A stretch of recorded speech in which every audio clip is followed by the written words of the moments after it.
This episode of Capes and Lunatics is brought to you by Tweaked Audio. Get awesome headphones, go to tweakedaudio.com and use the coupon code Southgate to get 30% off, free shipping, and a lifetime warranty. Or you can get there through the link on our website, southgatemediagroup.com. This is Luca Perich, and you're listening to the Capes and Lunatics podcast. There's a thin line between heroism and madness. Here the line fades to nothing at all. This is a world of capes and lunatics. And nothing is off limits.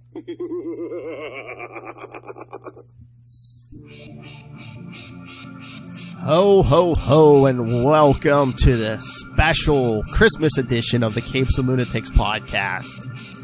I am Phil. Joining me, as always, the stash from New Jersey. That's Jolly Man himself. It is Charlie, the Professor Esser, and as a wise man, I bring a gift of Frankenberry.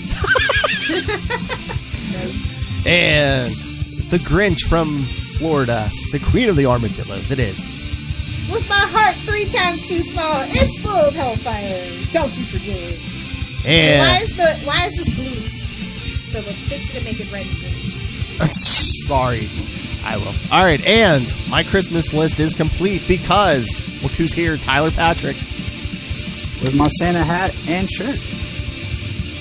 Yay! Hit him right in the face with that set. Oh.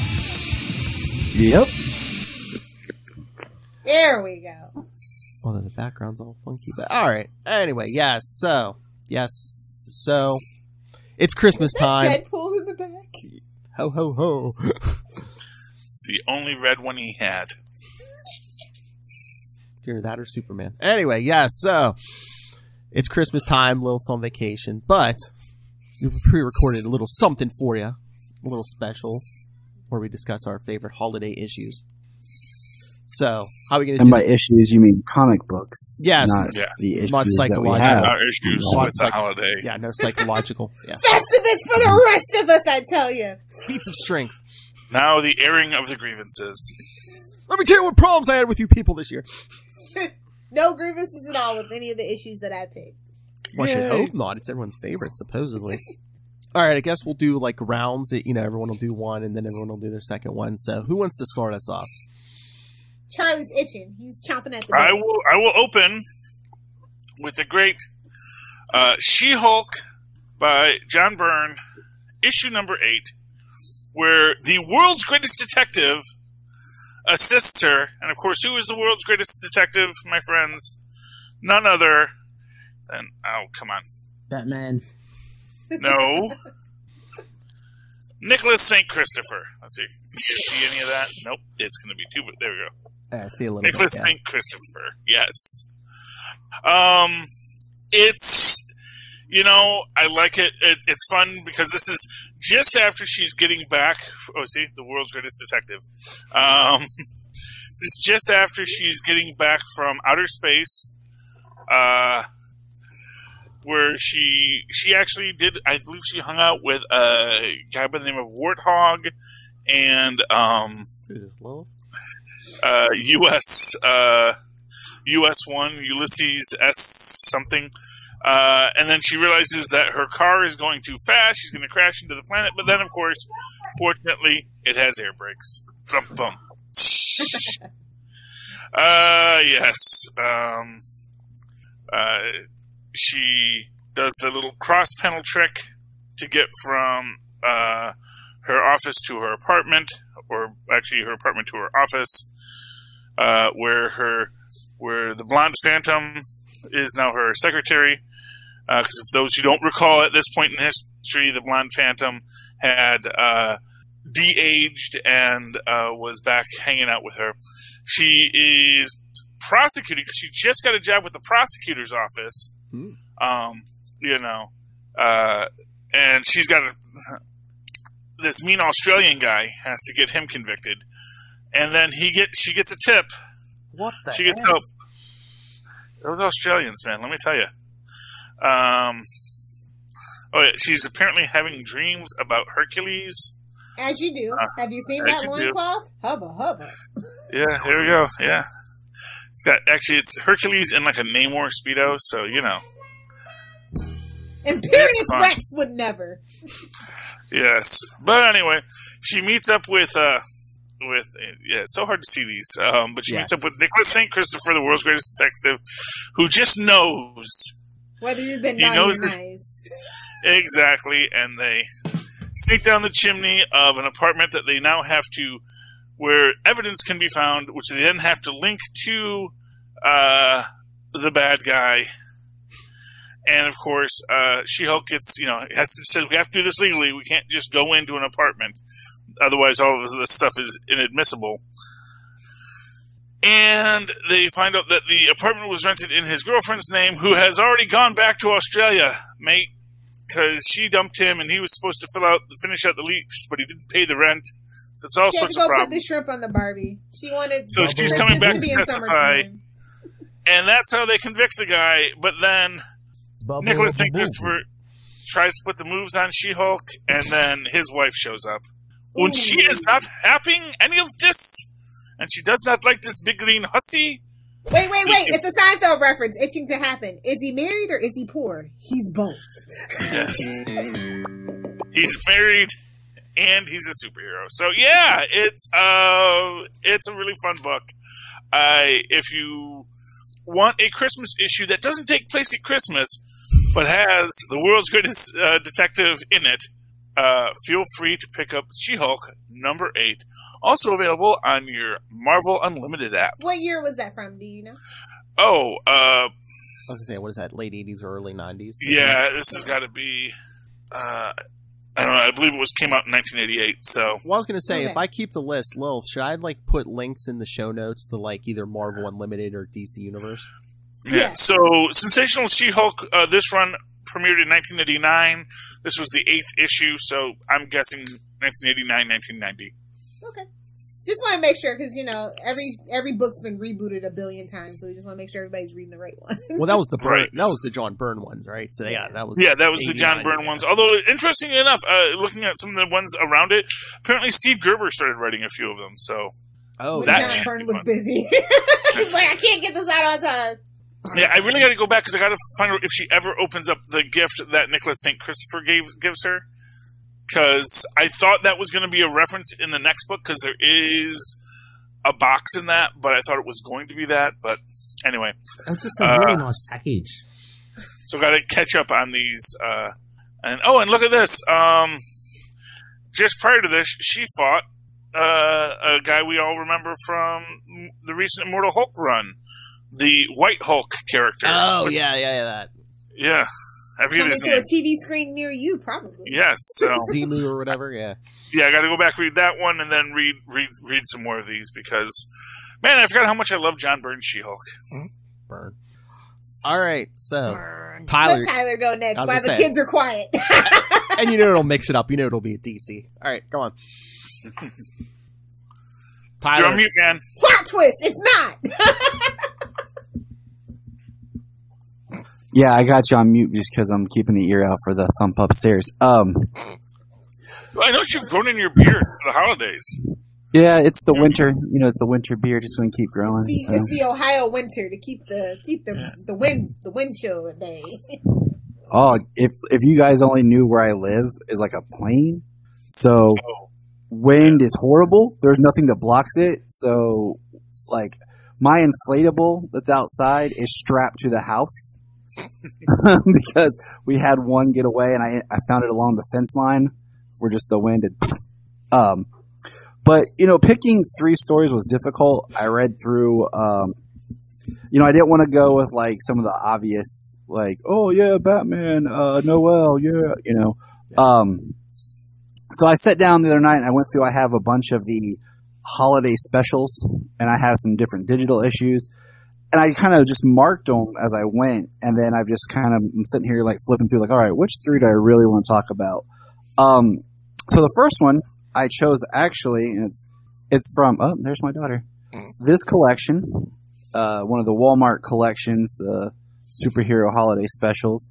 It is actually a more Supergirl story. It is called All I Want for Christmas. It was written by Joe Kelly. Oh. With the art by Ali Garza. and let's see if there's any more detailed reference in the back, like some of them do. So let's see. Yeah, it doesn't give like original publication or anything like that. But the premise is Kara or Kara. This is comics. We don't know how they're saying it. It seems like this story falls shortly after she was reintroduced in the comics in the Public Enemies run. Because her and Clark are talking. He has a mailbag of letters to Superman. And she decides, Clark's trying to get her to figure out what Christmas is all about. And she decides that she's going to help out. So that's kind of her gift to him, is trying to help out with the letters. And she meets a little girl who's talking about her dad being in the military and wants him to come home.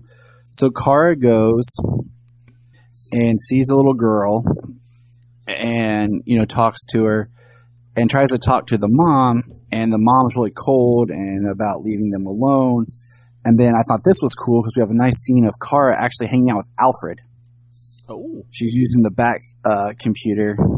And she finds out no details about his military record and basically finds that the dad is just basically a drunk about 2 towns over who wants nothing to do with his daughter. He hates his ex. He basically says, she wouldn't be here if his ex hadn't purposely missed her pill. And, she shouldn't do anything about it. And, the girl's better. And then we have Kara goes back and she sees the little girl sleeping. And then this is where I like it. She comes back, and it's kind of hard to see, I know. She grabs the father, takes him up into the air, and basically says, he says, hold on. You want her to basically say her dad is dead. You should save your breath. We're at 29,000 feet. You don't want to pass out. About the tell her I'm dead, I think it's a great idea. There's just one problem. I'm not allowed to lie. It's an S thing. Okay, so I'm glad you understand. And she just lets him go. And she basically lets him fall until he gets almost to the ground and then catches him. And then he has a break. And the last page is like him realizing, and Kara's kind of talking with Clark about how her evening went and how she experienced Christmas. And then the bottom panel is the dad showing up to see the little girl. Aww. So, sappy, but cool. Just all it took was Kara threatening his life to make him be a good dad. You don't have to be a good dad, just acknowledging his daughter's existence. Show up. So It's just showing up. So what was the name of that story? All I Want for Christmas. It's called Supergirl and All I Want for Christmas, written by Joe Kelly. All right. Oh, there we go. Joe Kelly? I know that guy. I know. So I find with a lot of these Christmas stuff, I really appreciate a lot of the, shorter stories. Just a couple of pages. I think they work a little bit better. Not a fan of when they're like a 1 page. Those are kind of weird. I did read a couple others that I felt were a little longer. Like there's one I might mention, an honorable mention later, but that's my first choice. All right, Lilith Hellfire, hit us. Okay, me being the Grinch of the group, even though this was my idea, I am going to actually start with Krampus from Image Comics from 2014. Ooh. It was written by, I want to say, Brian Jones, and then the art was by Dean Kotz. And it's 5 issues, the total series, but the first one gets you because listen, the Easter Bunny and Doc Holliday and La Katrina walk into like a bar. So it's like all the holiday people are like at that like bar for like villains, basically is the idea. And there's a secret society of Santa Clauses, and they all get kidnapped and their powers get stolen, so they have to release the Krampus. And it's just mwah, chef's kiss. It's hilarious. So, I like Krampus. It kind of puts you, if you're an American Dad fan, the Krampus episode is very much in this vein. So, I just watched that movie. no, not the movie. Movie's great. That one was a little too That movie is filled with heebie-jeebies. Not the kind of Christmas spirit I'm looking for, but it is an okay movie. But yeah, so I just thought it would be something different on the list. I knew nobody else would have it, so just wanted to throw it out there and mention it. All right. Very nice. All right, everyone ready for my first pick? Yeah. I wonder what it could be. I wish. What? What do you mean? What do you think it is? Let's see if Phil's basic or not. What you got, buddy? Oh, I'm basic. I wish you were on camera so I can watch your eyeballs roll out of your head. Green Lantern 36. Yay! He has Christmas How did I know colors. he was torturing me for the holidays? From February 1993. Hal Jordan and Carol Ferris, who are just friends right now, are going to his family's He's for in the Christmas. friend zone. Oh, kind of. But yeah, he takes her home. Friends with benefits. Oh! Yeah, she got money. That's a good benefit, let me tell you. And of course, the villain's going to be Dr. Light because the title is The Ghost of Christmas Light. Yeah, so they go home to Hal Jordan. They go home and hang out with Hal Jordan's brothers and sister-in-laws and the kids. And they keep saying they're just friends, but all Hal's family's like, oh, so when are you getting married? When are you having kids? And Carol's getting like all Lilith hellfire about it. She's like, shut up. But then of course they're having a big party, and of course, who attacks? But Dr. Light, who I guess was discorporated in Suicide Squad 52. Get it? And of course they play on the old Silver Age joke about I guess Hal's sister-in-law thinks Hal's brother is Green Lantern, not Hal Jordan. So, but Dr. Light attacks through the Christmas lights. Oh no! But unlike what Lilith Hellfire will tell you, it's like a fun little issue. Eventually, Hal defeats Dr. Light by sucking him into his power battery, which shunts him into the central power battery on Oa, where Dr. Light will never hurt anyone ever again until Green Lantern issue 80, when he pops out of Kal Rayner's battery and gives him trouble. So, okay, I'm just going to say this right now. Huh. You have light-based powers. Yes. You have the emotional spectrum, which I don't know if that was a thing at this time or not, but No. at what point does it, I know, we will trap the light supervillain in the light battery, because that won't possibly cause any problems. If he, I don't know, maybe suddenly uses his ability to manipulate light. They're not the brightest bulbs in the box, Charlie. Well, in Hal's defense, I mean, it worked. He was contained in the central power battery, but then this was after... Until it didn't! Well, after Emerald Twilight, when Hal, destroys the Green Lantern core and destroys the central power battery. Yeah, that's when he pops out. Parallax does. Parallax, yes. It wasn't him. It's like sorry, Will Allred. Yes, it was Parallax, not Hal Jordan. It's like the Dark Phoenix that wasn't Jean Grey. Yes.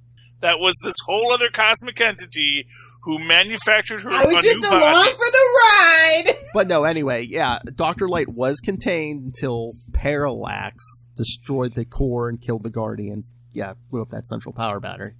Yeah. Oh, and it ends with Carol proposing to Hal. Ooh, hashtag feminism. That's right. There we go. And does he accept? They don't show. He's a playboy, baby. That's the last. Can't tie him down. That's the last panel. The cliffhanger. She asked him, but you don't get his answer to this issue. So. Ooh. What does she think But she I is? assume that eventually Get out of here, Carol. Right? I mean, well, it's not like I'm sorry, my heart belongs to Ollie. I mean, or maybe it does. I don't know. Maybe they went there. That's what I want to know. Like that era.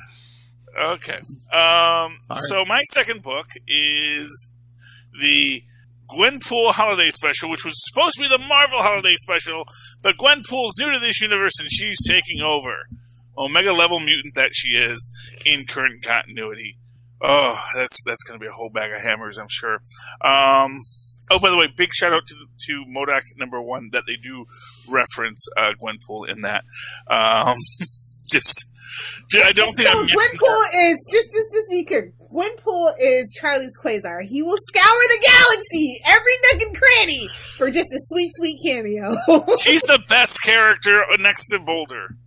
Man, the Boulder Gwenpool team up, that is going to be so Somebody epic. make it happen for Charlie, even if it's a one shot. Just give the man what he wants. And this is the thing, okay? So you see at the start of this issue, we have She-Hulk giving a little yellow package to her mystical paralegal, and I'm trying to remember her name here, That was just a really nice Angie package. Young. And if you remember, at the end of last issue that we discussed, Nicholas St. Christopher gives her a little yellow package and tells her, just keep it in your pocket till you need it. That was just a really nice package. That's a good advice for everybody. I was just hoping that was going to be it, but, although maybe it was, and maybe that's Regifter! The evilest villain, the re-gifter.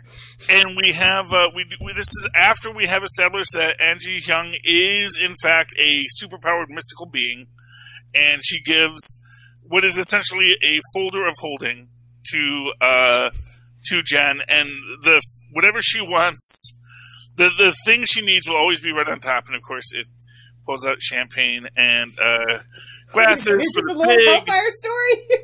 Yeah, you'd love this. They'd love this story because it's all about a big party, at the loft that she was renting because you needed this. Insurance rates in the superhero community are pretty rough, but this business person came up with this idea of let's just rent to super beings, so that it kind of offsets our insurance rates because. Yes, we're going to have superheroes breaking in here, but everyone in here is superpowered in some way or another. So it's actually it's going to even out. So that's that, and that's the party. But we also get the big cliffhanger of the episode, which is that the owner of the building is going to sell the building because it's not making enough money. Bum, bum, bum. Meanwhile, we get to our Kamala Khan story, and her friend is saying, Kamala hates Christmas because, of course, she doesn't get to participate. Doesn't get to participate in it. They have Hanukkah jingles and they have Christmas carols, and just because there's not a winter holiday for Islam, it's like there's nothing that she gets to have. It's like every so often Ramadan falls in winter and they get to have Ramadan at that time, but it wasn't at that year, so they actually had Ramadan around Thanksgiving, and so she's just kind of annoyed. There's a big thing with her being Bruno's mystery Manta, as her friend Nikia calls it, which, of course, he says it's Secret Santa. It's like, I know, but you seem very mad, so I'm not calling it a Secret Santa. I'm calling it a Mystery Manta. And I want a holiday Manta to bring me gifts now. We should have Mystic Mantas. Anyway, a bunch of people dressed as Santa Claus and his elves try to rob a department store. Bad Santa vibes. Bad Santa vibes. I'm on my lunch break. I'm on my thwipping lunch break, Lilith Hellfire. She shows up, she beats him up, and then Ms. Marvel gives her a Christmas gift, which are Hulk hands. Aww. And she never had time to get a gift for Bruno. Although Bruno did get her a gift, but this is the star-crossed lovers of Bruno and Kamala. He wants to give her a gift, but he goes off to the party, where She-Hulk then confronts the lawyers, and as you can see, it's 3 lawyers in a circle, so they're mad. No, I can't say it. Yes. Well, it's going to be revealed in a moment. Because then, actually, Angie Hung looks at the owner, realizes she has a mystical problem, but the problem will resolve itself so long as she can party tonight. Because now she goes. So it's like it's 1999. Exactly. So She-Hulk goes through her phone. She's got like 16 caps in there. Because it's got Cap Carol, Cap Monica, Cap Sam, Cap Steve. And, of course, she calls the woman who can party like it's 1999. Little Hellfire. It's Patsy. Ah! She really wants to be your friend. Of course he was going to pick this one. This is when they were playing into Patsy being kind of a train wreck, which I did not like. But because it was the problem that they had made Jessica Jones the Avengers mom. Yeah. Yeah. And so they remember. couldn't, so when they were having all this thing, we need a train wreck, so we'll make Patsy the train wreck. And it's like, just make, which now they have gone back and they made Jessica Jones just a bad mom again. Yeah, yeah, that was the problem with marrying her and Luke It's a Cage. profitable She franchise. was- Leave it alone. Yeah, she just became the Avengers mom after that marriage, yeah.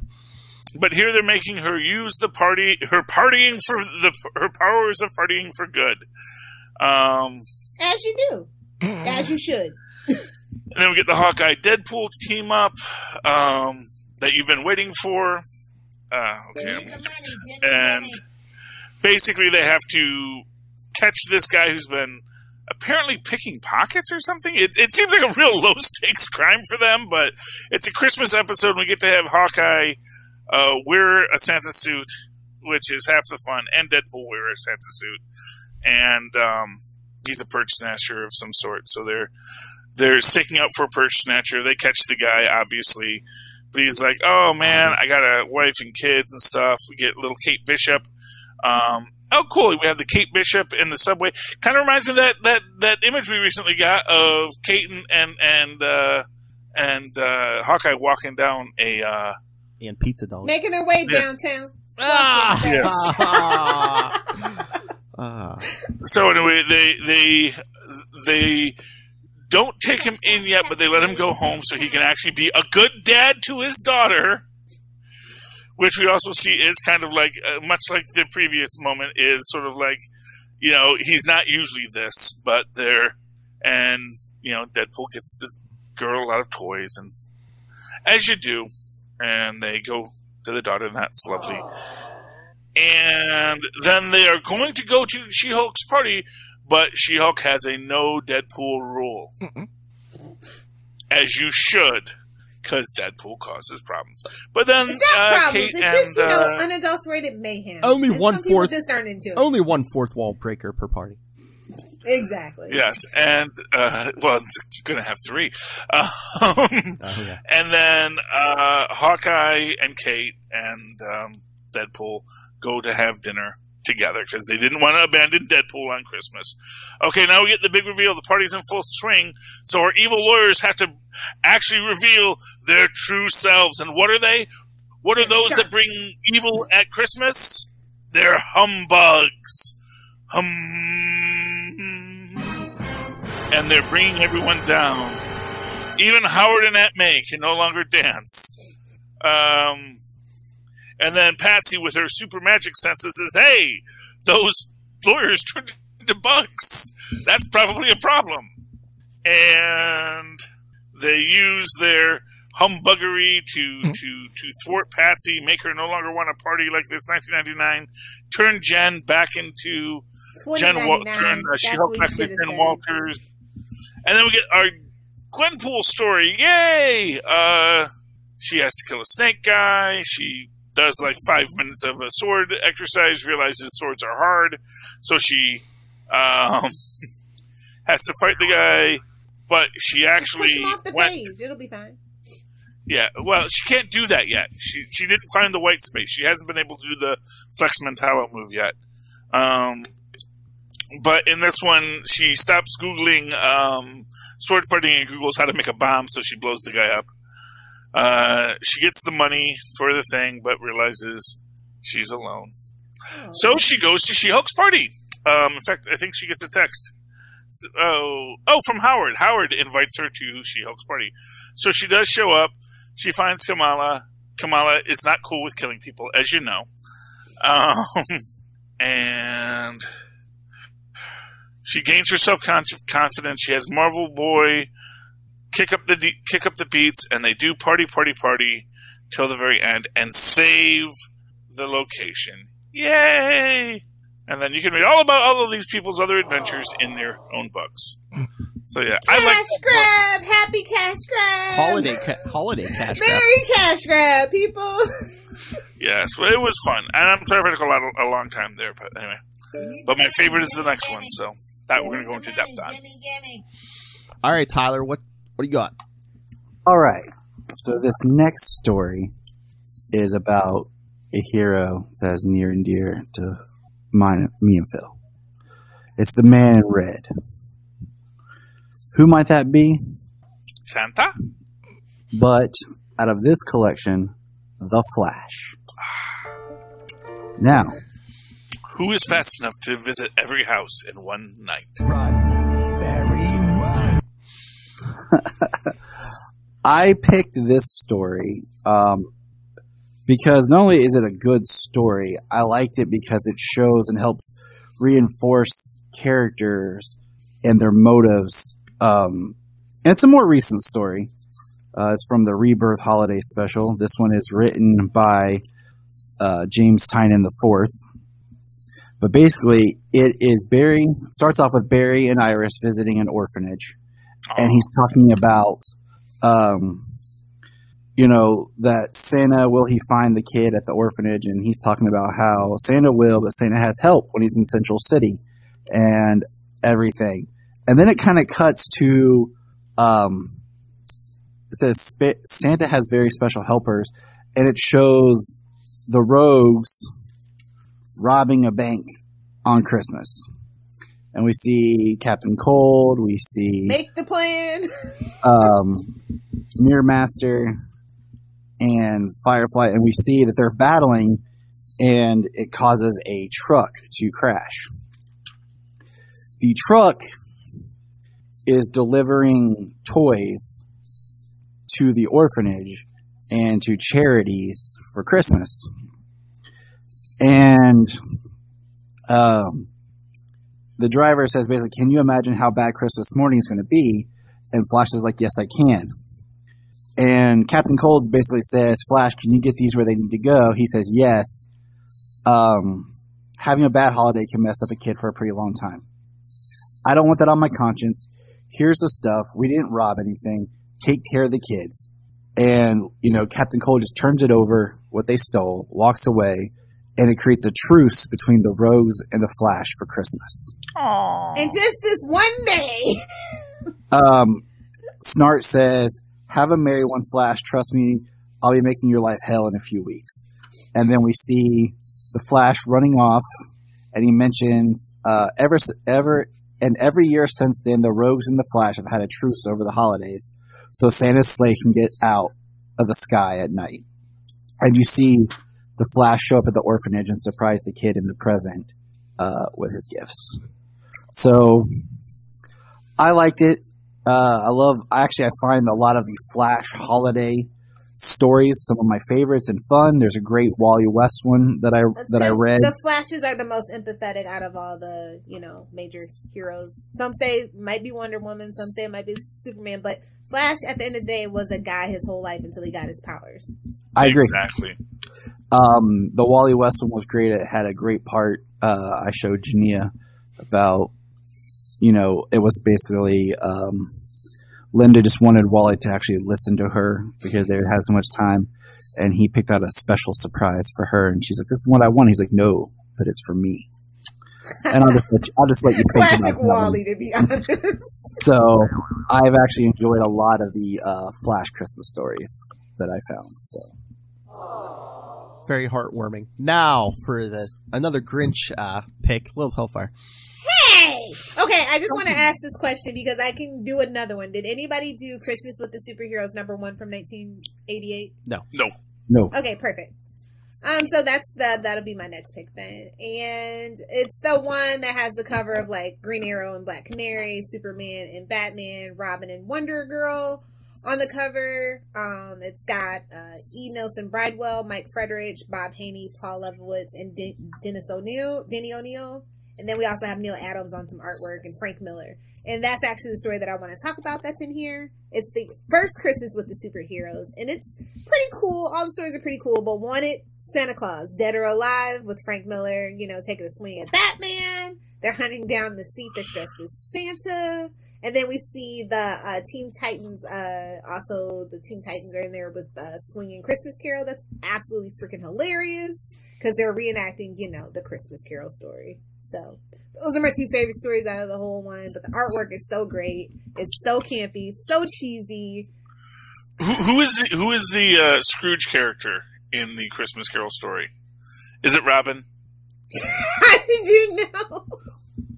Because they gotta poke fun at him, Because I'm telling you, man, Teen Titans Go is not nearly as weird as people think it is. It is the truth of who these characters really are at their core. That's all I'm saying. No, they like to poke fun. They do. Yeah. They give them the what fors, but it's cute and the artwork's great. And it's just like a big romp. It kind of reminded me of the Wedding album where it's like so many writers, but these are like different stories, not just one continuous story. It's the only difference. Everybody had fun. So good issue to have in your collection. 1988, you said, right? Mm-hmm. Yep. The first one. It's the first one. Okay. Very good. All right. Now I will go to my next pick. The Mighty Thor 444. Ooh. Cut me, bro. What? How dare you? By Tom DeFalco and friend of the show, Ron Friends. This is Comics Illustrated Ron Okay, Friends, and you're listening to the Capes and Lunatics podcast. Come on. Yes. I'll allow it for the holidays. Is Volstagg in it? No. Aww. Because it's an Eric Masterson's Thor issue. Okay. Oh. Because it's February 1992, yes. How the Grunk Stole Christmas. Oh, maybe I will like it. I don't know. Yeah, well, Eric Masterson's walking home. He bought a present for his son, and then he sees some woman get mugged, so he changes to Thor and tries to find the criminal, but they disappear into the sewer. Loving that Teenage Mutant Ninja Turtles advertisement there. Yeah, buddy. So then, he goes to see his son and his ex-wife. He gives his son a present. Eric's kind of down because his apartment, of course, got trashed in a super villain fight. So as you do, he's gonna have to move out at the end of the month. Doesn't know where he's gonna go. But so he's feeling down. So after he leaves, he changes back to Thor, and he's like, I'm gonna find this guy who once again is mugging someone else for their presents. But then he gets shot with some eye beams, and then sees it's the Grunk. Oh no, the Grunk. What is the Grunk? It's like It looks like it's just like a big hulky. It looks like the Grinch just on steroids. I don't think they never really explain what he is. Okay. But yeah. So him and Eric fight, and then it spills over into a department store on Christmas Eve. On Christmas Eve. Yeah, all these people are like, I can't leave. I still have presents to buy. And then we see Eric's friends helping to clean out his apartment, and a shadowy figure with some kind of round object on his back and a red glove says, I'm looking for Eric Masterson. Wonder who that could be. So meanwhile, Eric's still fighting the Grunk in the department store until a dog. Like St. Christopher? Oh, yes. Until a dog comes and gets him. And the Grunk goes back to the sewer. Eric follows. They're fighting. And then Eric gets tackled by some homeless guys, but then he's like, all right, that's it, enough's enough. But then he gets stopped by a little girl, Cindy Lou. Oh, was she no more than 2? I don't know. She doesn't say it, but yes, it was her dog. And like her and the homeless people are telling Eric, the group doesn't understand. He just wanted to, he protects us, and he wanted to give us all a nice Christmas. So they're like, oh, these are Morlocks. I got you now. But just no powers. Yeah. Well, there actually is a group of Morlocks who do not have powers. Yeah. But yeah, just these homeless people. They're like, we'll return the gifts. They're just like, we didn't even open the gifts. Take the gifts back, but please don't take the Grunk from us. Aww. Cindy Lou's like, please, Mister, please don't take the Grunk from us. So. But clearly, the Grunk does have powers, so he may be. Yeah. Yeah, he may be some kind of splinter faction from the powered versus the unpowered Morlocks. And then, Eric leaves the Grunk there. Then he goes to the hospital to visit his friend and personal assistant, Susan, who has been in a coma since she got caught in a Thor-Loki fight. And then, it's a Christmas miracle. She woke from her coma. Yay! With only partial brain damage. Exactly. So then Eric leaves the hospital, and he sees the figure that was looking for him was Captain America. saying, "Yeah, I heard about what happened to your apartment. You can stay at Avengers Mansion if you need to." But then, that's nice. But then he's like, what's what? He's asking, questioning him about the Grunk business. He's like, you know, it was a judgment call. I don't know if I would have agreed with it, but it's like, you have the potential to become one of the greatest Avengers. Shut up, Lil. And then he goes back to his apartment thinking, oh, he's glad he could stay at Avengers Mansion. He didn't know where he was going to stay at the end of the month. But then, oh, look, his ex-wife Not a necessity. Yes. All his friends are there to throw him a party on Christmas Eve.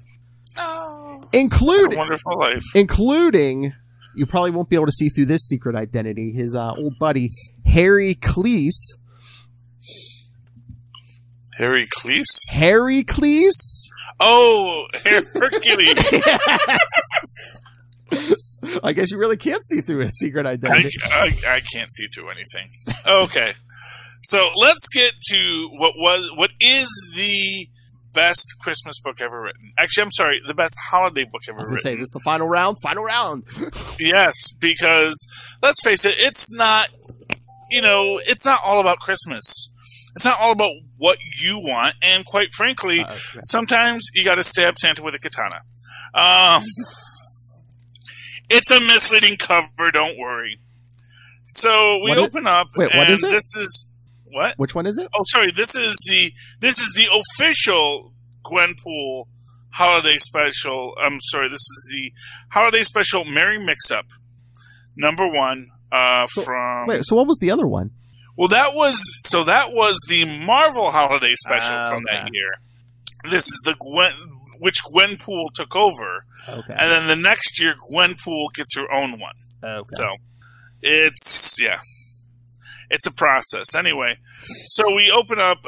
We have several stories, including one featuring Gwenpool, the Punisher, Spider-Man, Galactus, Fin Fang Foom, and of course, everybody's lovable uncle in the Trump administration, Red Skull.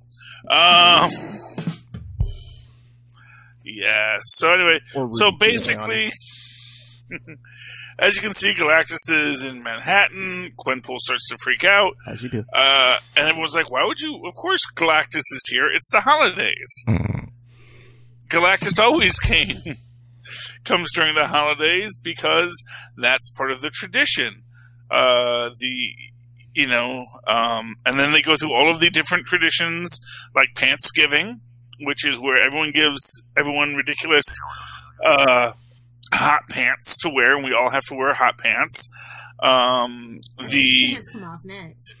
The smashing pinatas to find the secret chocolate scroll, and of course, what was it?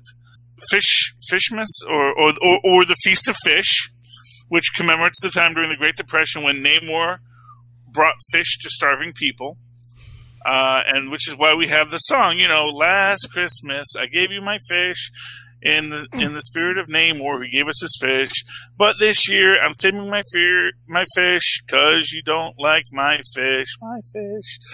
I don't know what's going on. Yeah, no one does, except, see, that's the thing, is everyone, these are the holidays in the Marvel Universe. You didn't know that? Okay. Yeah, maybe something's wrong. And Gwenpool, not being from this universe, realizes, wait a minute, I was here last year. I do know that we do have Christmas in this universe. Something's going on. And they actually make this point that there is this holiday, one of the holidays that comes into being is on the winter solstice. The walls between dimensions become thin, and time condenses, death becomes but a state of being, and visitors from across all of reality make themselves known. So people come and visit, so dead relatives come and visit, but also you can be visited by your future self. And for Batroc, this is a very hard time because he had a true love who passed away, but now every year on the winter solstice, she revisits him, and he can never move on. All right. But also within this, it's a possibility that Gwenpool could see her family again because the walls between the dimensions become thin. So in this, she might be able to see her family. So that's the stakes of the issue. They also make the point that one of the songs tells you to it's beginning to look like Christmas, stay away from the North Pole. There's something awful in the ice, and it would not be nice to pay a deadly season's full toll. And that's where she knows she has to get to Christmas, because she knows that, like in our own universe, Santa Claus is a real person, and he is a being that that she can parlay with to find out what's going on. And we see that she's going to the North Pole with many weapons to defeat Santa or whatever is holding Santa hostage, whatever needs to be done. Then we get I saw Spidey kissing Galactus, the bringer of gifts. And here we see, children sitting on Galactus's helper's lap, telling them what they would like. And of course, Galactus has all of his heralds who are there to guide his sleigh. He has 8 Silver Surfers, dragging Tatu, and yeah, we got a little cameo. Can't see it, but it's it looks like it's supposed to be like Ned Flanders and Maud Flanders about keeping the X in Christmas. Anyway, Fin Fang Foom shows up because it's the holiday season, so all of the superheroes have left New York to visit their relatives, and this is the perfect time to attack. But of course, no rogues gallery truce here. I see. No, not at all. These are Marvel villains, man. They don't care about your petty. They don't holiday. take a day off. I was going to say they're all petty. Yes. Fin Fang Foom is defeated by Miles Morales, of course, but then MODOK, Red Skull, and Thanos show up because this was their plan. All 4 of them were going to attack. Why did they let poor Fin Fang Foom take the brunt of it? I don't know. Fin Fang Foom gets such a bad hand in this, but he gets a redemption later, so don't worry. But then, of course, who should show up because he truly believes in the spirit of the season? Why, it's Galactus, bringer of life. Oh, jeez. And he, of course, sends the 3 supervillains away to be with their families. Because what more cruel punishment is there on the holidays? Burn? And Galactus says that because Galactus, knows when you're sleeping, knows when you're awake, because Miles was such a good boy. He sends him home, and when he gets interviewed because everyone thinks that he defeated the supervillains, not Galactus, and he says, "No, Galactus is real," and everyone's like, "Oh, sure." But Galactus leaves him a bunch of toys, including new acid-proof webbing, because that was a thing in the story because of the acid breath, and Galactus's guide to good pals. Spider-Man, look, it's like the Gwenpool, or the Deadpool cards that Gwenpool has. Oh no, that Squirrel Girl has. That's right. Anyway, other stories this week. We have the War on Pantsgiving, when everyone's wearing their short pants. This is, of course, Big Ronnie's big time of year, but of course people don't celebrate Pantsgiving as much anymore, sadly. I think the pants come off next. Yes, but Big Ronnie sells, Big Ronnie, for those who don't recall, is the costumer to the superheroes. So she sells a lot of hot pants, and this is like the one time of the year where she really sells a lot of hot pants to non-superheroes. So she's very mad, and it looks like she's going to burn down her store for the insurance money, but no, she casts a spell to bring about the greatest proponent of hot pants. Who is the greatest advocate for hot pants in the Marvel Universe, Phil? Dazzler? No. Tyler? Oh, please. Lilith? Fin Fang Foom! Always wearing his purple hot pants. Oh, God. And he is demanding that people wear hot pants, which makes the Punisher mad. And because, it's not about buying hot pants. It's about the spirit of the season. I don't know. And now he's going to beat up Fin Fang Foom. Fin Fang, I'm trying to think of like the last time Fin Fang Foom really was treated like a credible threat. And the whole point is that you're supposed to be bonding with your family members who buy you stupid gifts, and you wear them because you love them. And even the Punisher wears his hot pants at the end, so that's delightful.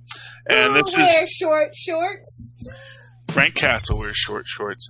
And now we have the Happy Hydra Days, I think is what it's called. Or, Oh my god. yeah, because in this episode, you see... What was this, Christmas at the White House last year? What has happened is all of the various splinter factions of Hydra have united under a single banner. That's not good.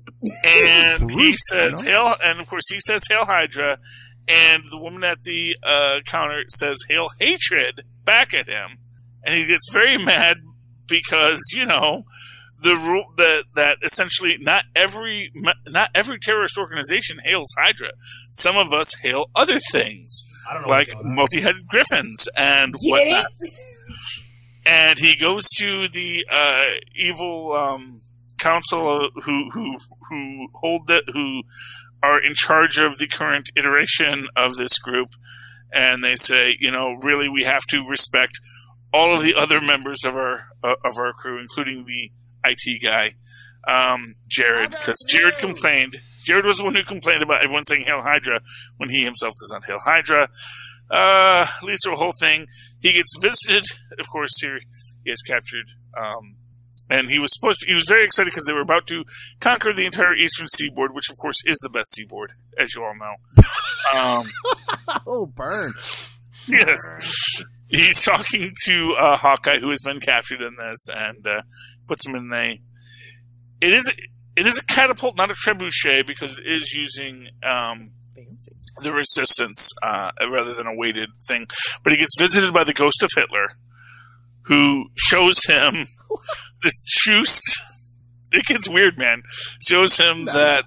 Well, remember that again. I think Charlie smoked a doobie for Christmas. No. He gets visited by the ghost of Hitler to show him that it's not about, because this is when they were going to kidnap the Pope back in World War II. They were all excited, and they said, you know, and then all of them said Hail Hydra, and it was such a meaningful moment, but he's actually remembering it wrong. They didn't say Hail Hydra. It was just he was feeling in his heart.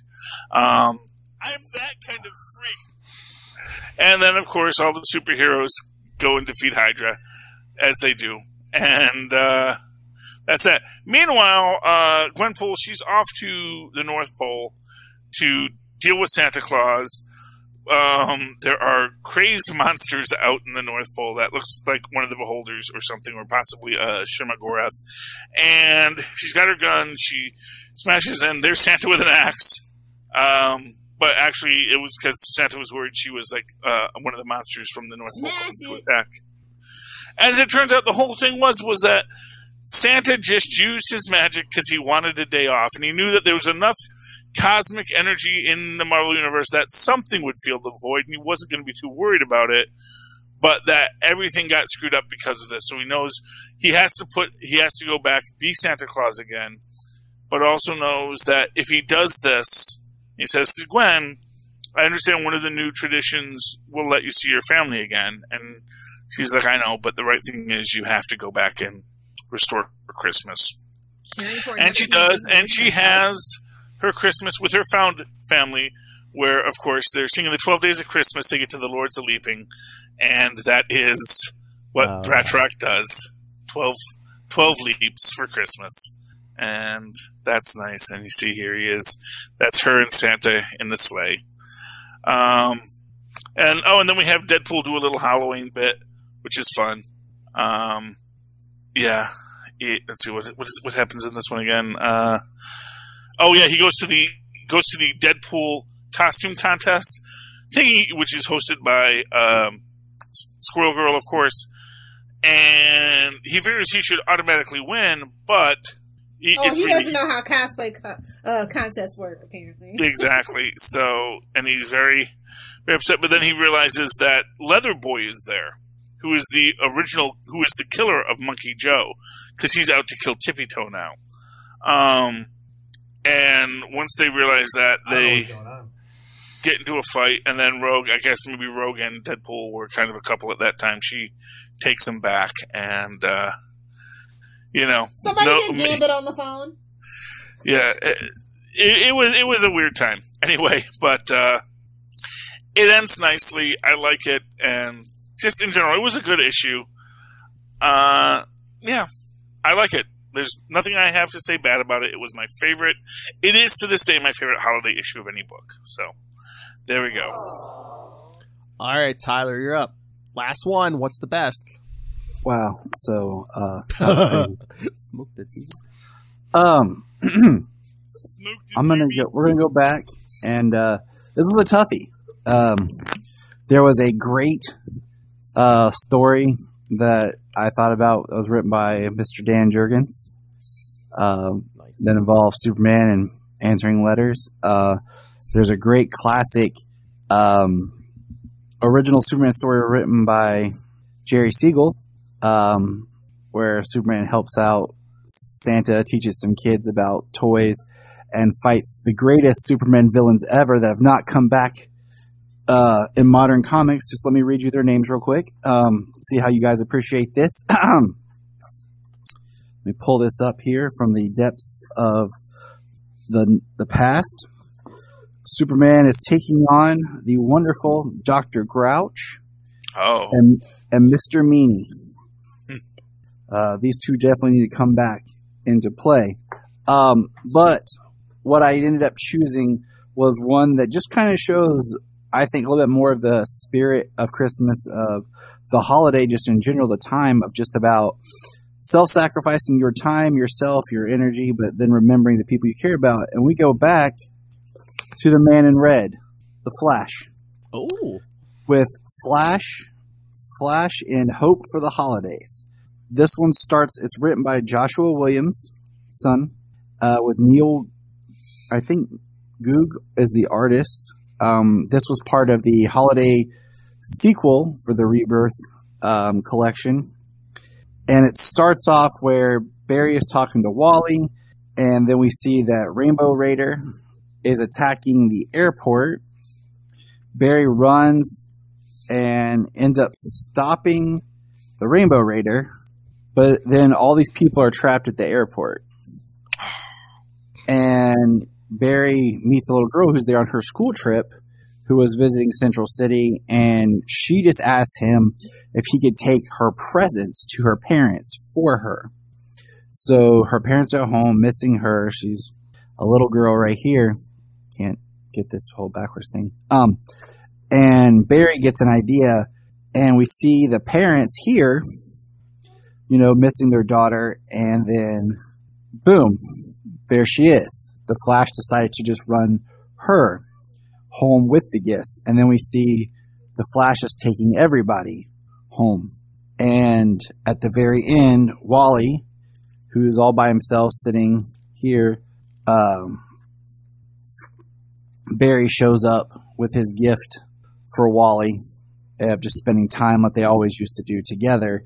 And we see that the gift the little girl had gotten her parents while visiting Central City was Flash sweaters. So it's just nice to see, the Flash is always giving up his time. And like we said earlier, just, back to the Flash was just an average guy. He's just a normal person who got, blessed with a gift that he keeps on giving with. And I just like just the sentiment of, it's the holiday spirit, the hope that, and he goes on a ledge and he, does stuff for people. And my daughter is yelling. Let's say, I don't want to move on if he's not done. No, you're fine. You can go ahead. My daughter is cold, and I'm like, we're in the basement, kid. It's cold in the basement. It's Christmas time. All right. She's turning on our little faux fireplace heater that you can't see, but by her little Christmas tree back there. So, yeah. All right. So, Lilith, you're up. Okay, let's see. Let me scroll. The final pick. Oh, I am going to go with Marvel Holiday Special from 2005. Ooh. Come on, Robot Santa? Nobody? I don't know if I knew about this thing. I know.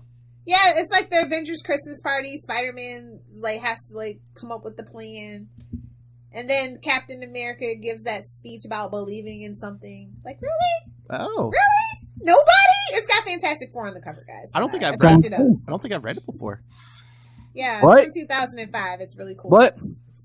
I don't know if more like something I haven't read. That's easy, but something Phil hasn't read. Sounds like a plan, Jim. Charlie, it's got Fantastic Four on the cover. That's what I'm just like, really? Nobody? I was going to say a Marvel issue Charlie or I haven't Got read. Captain America giving a speech? Come on! It's waiting for the two of you. I might need to go change my underpants. Whoa! There's a drop. Yeah, we definitely need that drop. Out of shock. I lost all sense of reality. So I forget who wrote it. Let me look. I'm looking this up. Just okay, yeah, fantastic. It's Jeff Parker, Mike Carey, and Shannon Garrity were the writers, and then you have Mike Perkins, Roger Landridge, and Riley Brown doing the art. Yeah, that's a nice cover. I mean, I'm looking it up now. Might have to read this. Excellent holiday rotation book for sure. Awesome. So that's it. That's it. Okay. I do have Archie. I would say pick up. Of course. Archie. Well, yeah, no, they have the Archie digital comics. My favorite one is Betty and Veronica Christmas Spectacular. I think it was from last year. But like all their digital stuff is on sale right now, and all their holiday stuff is pretty good. The actual icon that I have, Archie Double Digest, it's only like $6, and it's like 20 stories, like 20 to 22 stories. Oh. Charlie, you know some of them are a little salacious. All right, so my pick. Yeah. All right, the one I thought for sure either Charlie or Lilith was going to put this on their list, but I guess not. All right, so from what year was this? 1991.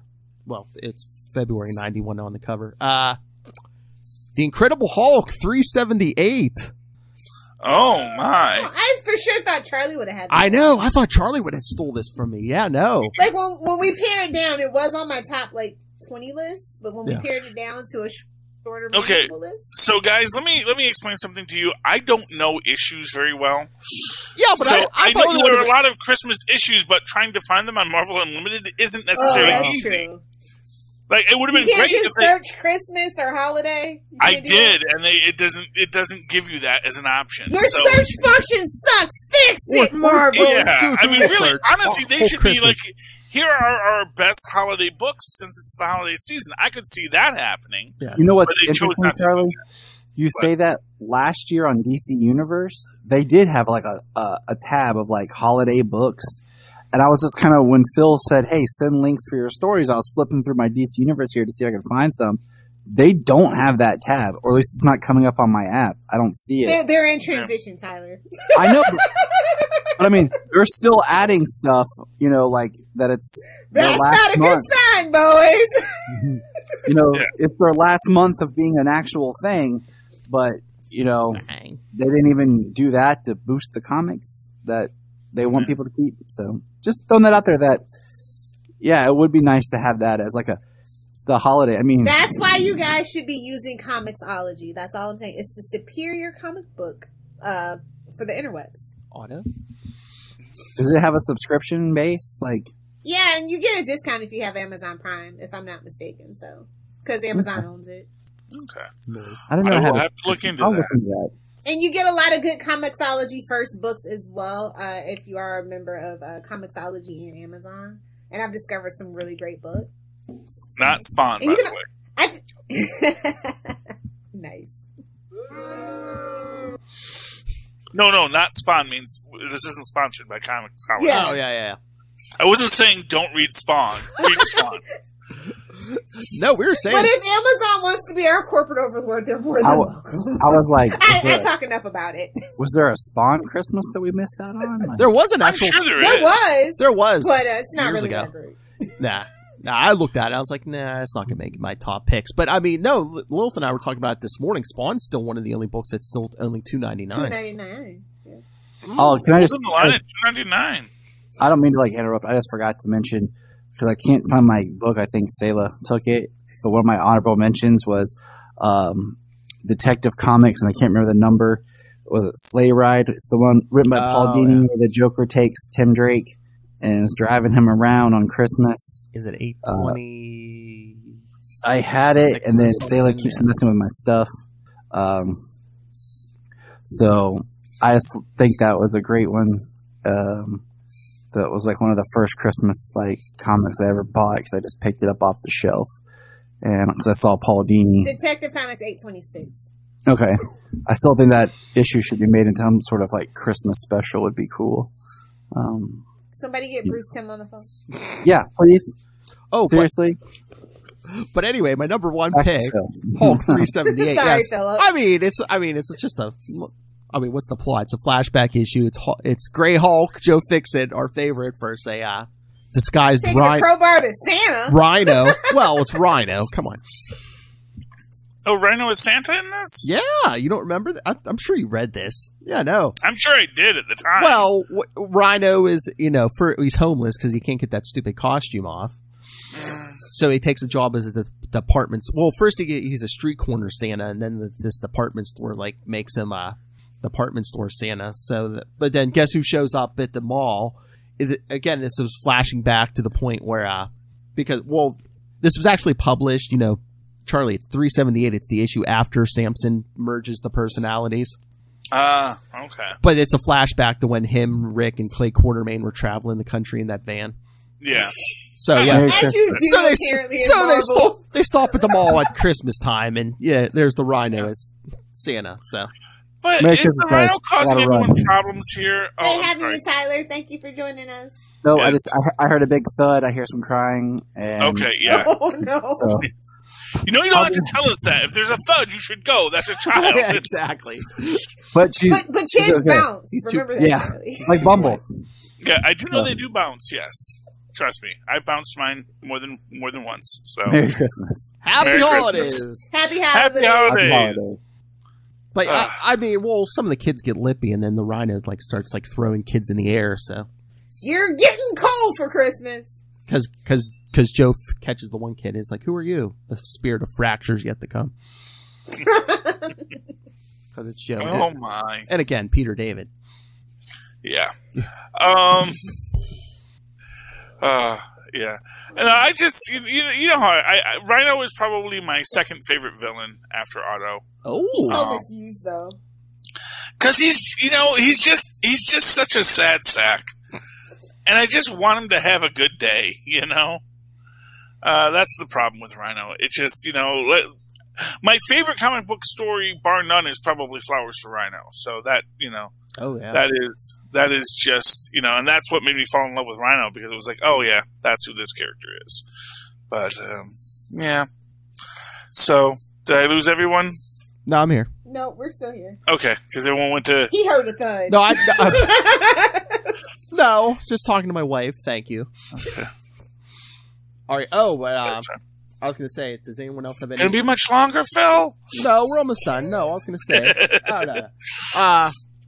Honorable mentions. I was going to mention. My honorable mention was Captain America 292.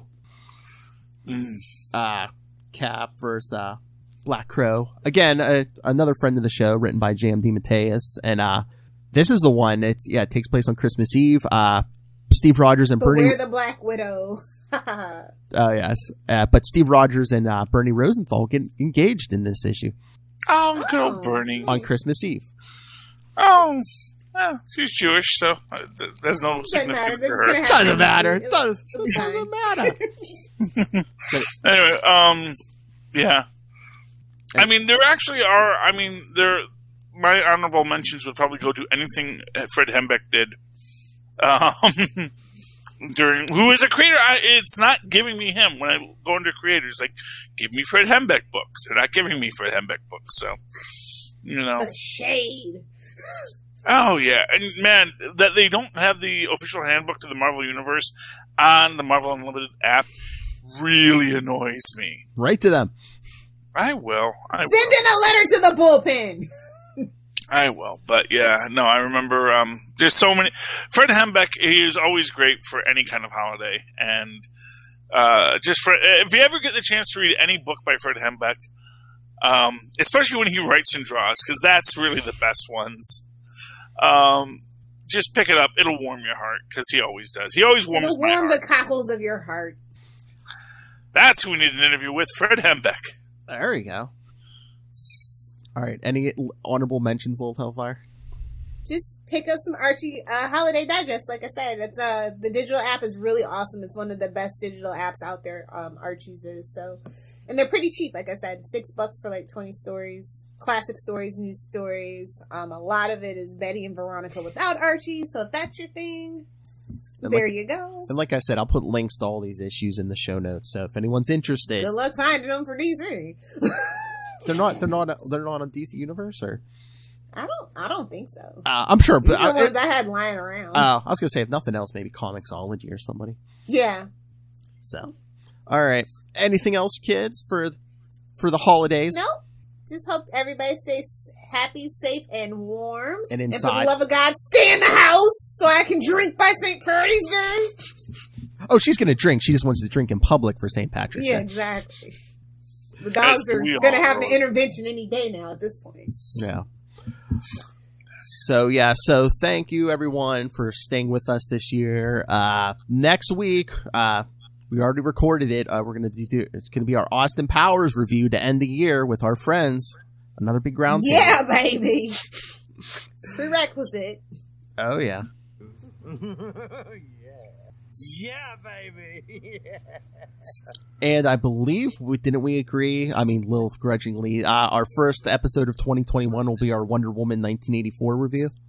Yeah, which you can watch on Christmas Day. So, yep, in the safety of your home, finally. HBO Max, yes. And you can go to the movies if your movie theater is open, if you feel safe. But yes, so there's the choice. HBO Max will have it same day.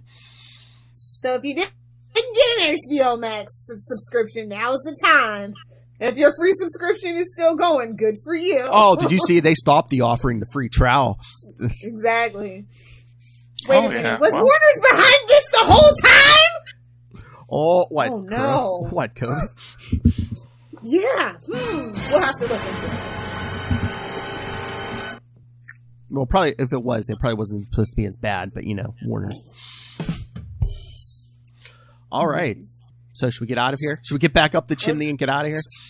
Yes, let's do it. Let's lay our fingers aside of our nose and give a nod. And up the chimney we'll go. All right, everyone. So, yes, next week, be our pre-recorded Austin Powers special. But then, yes, come back in January, first week in January, and join us for our Wonder Woman 1984 review. Hey, you watch it on Christmas Day. Send your thoughts. Let us know. We'll read them during our review. So email us, capesandlunatics@gmail.com, or call the voicemail 614-382-2737. That's 614-38-CAPES. And remember to follow Comic Capers on Facebook, Twitter, Instagram. You can find links to the merchandise, links to the YouTube. Go subscribe to the channel. You can watch this video, links to merch, links to everything, links to the Patreon. Big things coming in January. The Nobody Tell Rob. That's what she said. The Nobody Tell Rob channel. And that's Lilith Hellfire's. But anyway, yeah, so find links to everything all in one place. That's Linktree, linktr.ee/capesandlunatics. And remember to support our sponsors, especially it's Christmas time. Find yourself some good gifts at and we have a gift guide for you nerds in your life. Oh, I'd say most of the shows on Southgate Media Group have a gift guide. So please, go check all those out. But especially, Capes and Lunatics and Capes and Lunatics Sidekicks have gift guides. And there are 12 days of Christmas, so there's still time. That's right. You can just tell them, no, I'm waiting to give you my gift on Epiphany, because that's the traditional day to give gifts. I'm sorry you didn't know that. And so, yes, that's why I didn't get you something, because I'm just waiting for the 12th day of Christmas, when the three kings arrive to bring gifts, like gold and Frankenberry. Oh, man. You know he wore that just to make that joke. You knew he was waiting. Of course. But, yes, this will hit the pod. This episode will hit the podcast the Monday before Christmas. So hey, you only got a few days left. So looking for some gift. Go check out our gift guides. Go buy your special person. The gift of tweaked audio. Maybe? Yes, tweaked audio. Maybe an escape room in a box. Oh yes, we're Hunter-Killer. Like HunterKiller.com. They can use the coupon code Southgate when they get there at both sites. Free money. The same coupon, and they get this, and they get discounts at both sites. So whenever can you reuse a coupon? It's great. Never. That's right. So yes, use the code Southgate. Yes, for tweaked audio or Hunter-Killer. Again, Hunter-Killer, fun for the whole family. And don't forget to make Rob happy and pick up High Life the book. Yes. Hey, those are good gifts also. Digital and paperback if you like the feel of tangible media. Give the gift And of Yeah, coming Kindle soon. Paperwhite. Give the gift of my words. And coming someday, the audiobook. That's right. Rob's gonna fire us, guys. Report it to me if necessary. Rob is- I will read the book. Rob is going to finish that audiobook and just shove it up Charlie Esser's chimney. Oh my. Now he's just going to finish it out of spite. But yes, so you could find all of that when you do all your holiday shoppings. Like I said, this is going to drop a few days before Christmas. So hurry up and get on Amazon. And when you do, use the link for Southgate Media Group right down there in the show notes. Help us support this show, the network, and that jolly, jolly man, Rob, Master Doom Southgate. Make it rain. Smash it. So says Master Doom. What did you say? I was going to say it's Christmas. Please kick me in the pants. I should just do all the drugs. Please kick me in the pants. Nah. Nice mustache, Charlie. Mark my words. Thank you, certainly. I get so much right. Lilith Hellfire. All right, if you nerds want to hang out with me in the new year, find me on Twitter at Lilith Hellfire, live tweeting what's left of the Arrowverse. And on Instagram, if you like smoothies and puppies, check out Lilith Hellfire 86. And if you're in it for the memes, Lilith Hellfire 69, both on Instagram and TikTok. In your booty. Whoa! Whoa, in the chimney. Okay? Bye, Felicia. All right, Charlie Esser. Well, if they'd like to write to me in the old-fashioned email, way the Maz and Paz once did, do so at superconnectivityblog@gmail.com. That's superconnectivityblog, all one word, at gmail.com. Of course, follow me on the Twitter as I live tweet what's left of DuckTales. Oh, woohoo. So sad, canceled. This is the last season, they tell us. Although... Yeah, Lilith, you didn't know that? No. It is possible the Disney Afternoon Universe may still continue. Yes, Darkwing Duck coming, mark my words. I'm hoping so. Maybe to the but Disney you can follow Plus. me as we talk about it at Charlie Esser. That's CHARLIE. Yes, SCR. Look for the two E's in the middle. For quality. Bing. Thank you, Maz. All right. It's a gift for putting something on at 7 o'clock, to be honest.